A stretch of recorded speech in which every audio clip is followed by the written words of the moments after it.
Hi, boys and girls, and welcome to day 2 of reading. So, your learning target is I can make predictions. Let's read that together. I can make predictions. All right, so make predictions. You can make predictions about a story. Use what you learn from the story and what you know from real life. So, let's look at the pictures together. All right, so we look like this child has a plate of food in front of him, and then it looks like he's getting ready to eat his food. So what do you think is going to happen next? Take some time to think about it.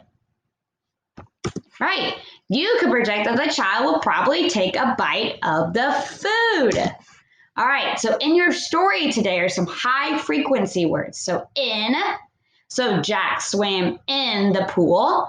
No, I do not like spinach. And then 2, we want to play too. All right, so we are going to listen and follow along while I read pages 64 to 73 of the van. So go ahead and open up your Storytime textbooks and we can start reading together. But first, I'm going to get you some background information of the story. So this genre is actually a fantasy, and a fantasy is a story that has parts that could never happen in real life. So the animals are in a van and tell about a time when, so I want you guys to think about a time when you went for a drive. And then where were you going?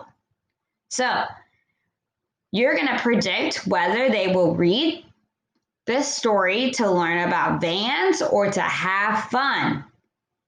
And so let's see if our prediction is right. Are we going to learn about vans or have fun? So I think that we're going to learn about vans. But let's read this story together. So what prediction can you make about this book? So I want you to go ahead and write down your prediction, and you can pause the video and then press play when you're ready.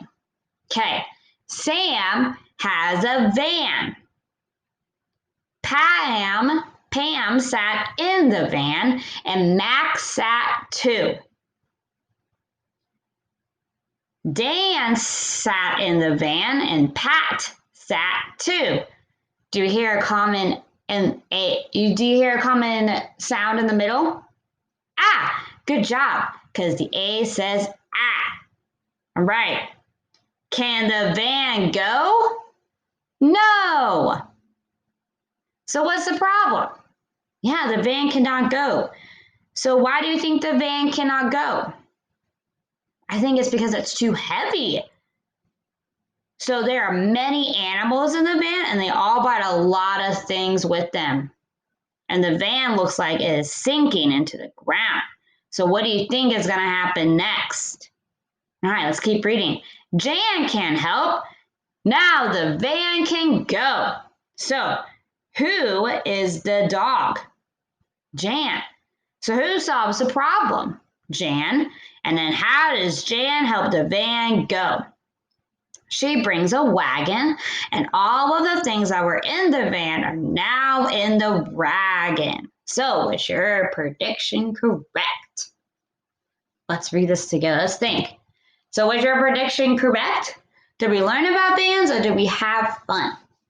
It was kind of a mixture of both. We did learn about how vans can't be too heavy or they can't go, but then we also learned that they can have fun because they were going places.